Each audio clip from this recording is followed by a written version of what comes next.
Hey guys, let's get more news about Warriors, but first, don't forget to subscribe and leave your like.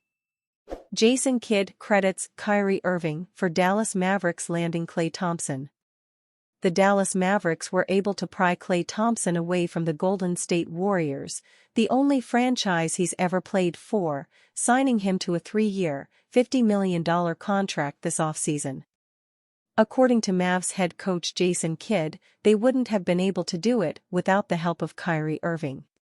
Kidd recently appeared on NBC Sports' Dubs Talk and spoke on Irving's importance to recruiting Klay Thompson. When you talk about the recruitment, it was a lot of people that were involved in that. But one of the biggest players in that was Kai. Kai being able to player, detail his experience of what Dallas has been like for him in 2 years and being able to tell Klay the honest truth of what he thinks can happen with Klay coming to Dallas. Kyrie Irving was in a similar mindset to Klay Thompson when he was traded to Dallas, as he was labeled as an outcast and a toxic personality after bad tenures with the Boston Celtics and Brooklyn Nets. Thompson's PR hasn't taken that much of a hit, but he'd also been restless with the Warriors after feeling disrespected in contract negotiations. He saw the Warriors front office prioritize extensions for Draymond Green and Jordan Poole while he was left to the side, at least in his mind. Irving felt reinvigorated in a wildly successful season with Dallas this year, averaging 25.6 ppg while helping the Mavs to their first NBA Finals appearance since 2011. He saw the entire organization go out of its way to make him feel comfortable, including hiring a private chef to have meals ready for him during Ramadan.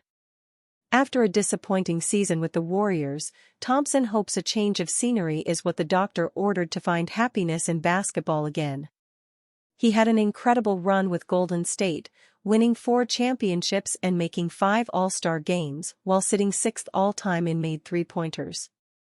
While he's no longer playing alongside his splash brother, Stephen Curry, running with Irving and Luka Doncic will be a dangerous offense to contend with. When Warriors ironically saw Waters' potential before trade. Warriors general manager Mike Dunleavy, days into replacing a retired Bob Myers in his new role, made waves on the morning of the 2023 NBA Draft by sending Jordan Poole to the Washington Wizards to add longtime rival and future Hall of Famer Chris Paul. The next year, this past June, Dunleavy again waded into the trade market during the draft to a lesser degree. On the morning of the second day of the inaugural 2-day draft, Dunleavy acquired shooting guard Lindy Waters III from the Oklahoma City Thunder for the number 52 overall pick, Golden State's only pick in the draft, before later reacquiring the selection to take Boston College big man Quinton Post. Though Waters had only played 104 games in the NBA, the Warriors had him high on their list of lesser-known names who could make an impact in the right situation. And his performances against the Warriors' Santa Cruz G League affiliate might have been a major contributing factor. He can really shoot it, one G League source told NBC Sports Bay Area.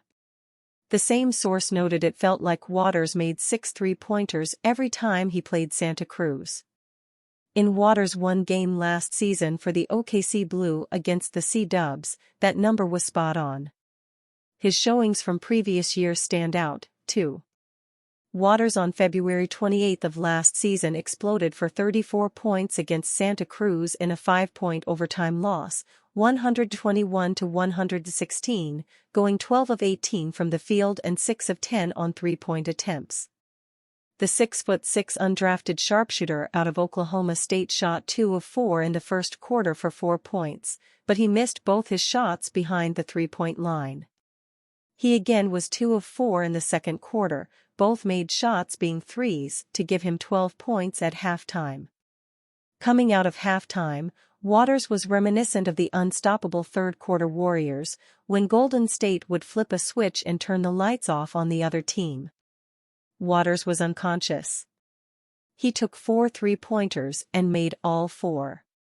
He was 6 of 8 overall, made both of his free throws and scored 18 points, playing all 12 minutes in the third quarter. That onslaught gave Waters 30 points in 3 quarters as OKC held a 9-point lead going into the final frame of the game. Somehow, Waters shot only once in the fourth quarter and once in overtime as the Blues saw their lead evaporate in a tough loss. Waters made both shots. While the Warriors clawed their way to a comeback win, they watched Waters go 8 of 10 between the second half and overtime, connecting on all 4 of his 3-point attempts. "When he has it going, it looks pretty effortless," another G League source said.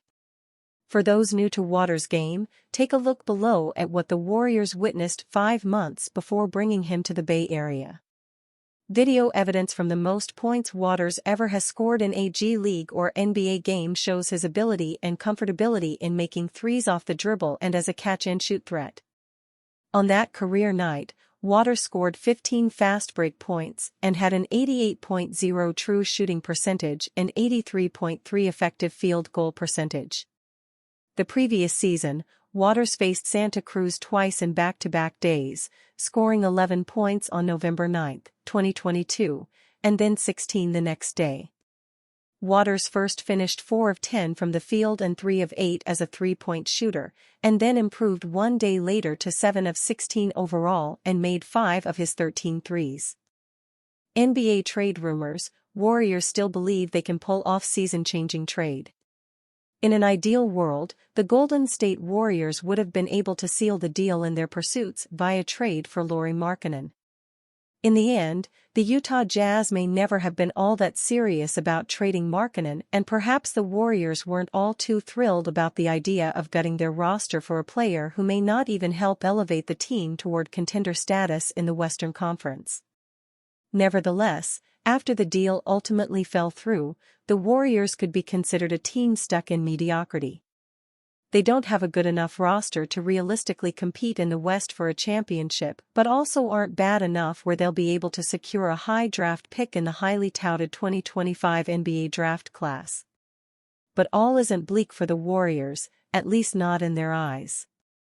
As the end of the NBA offseason quickly approaches, the Warriors reportedly still believe they're in a good position to upgrade the roster via trade at some point in the next couple of months.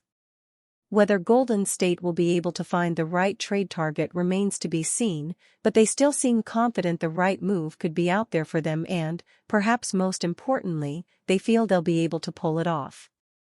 It's hard to predict which types of players the Warriors could end up targeting after missing out on Markkanen, but a group of available players on the trade block certainly exists. The likes of Zach Lavine, Brandon Ingram, DeAndre Hunter, Bruce Brown, Kyle Kuzma, Jordan Clarkson, and Jeremy Grant are all players who could be on the move for the right price. Would the Warriors want to pivot to any of those names at the moment? It would be surprising if they did. If I had to guess, Golden State is probably going to wait until the NBA trade deadline season to see how the rest of the trade market develops.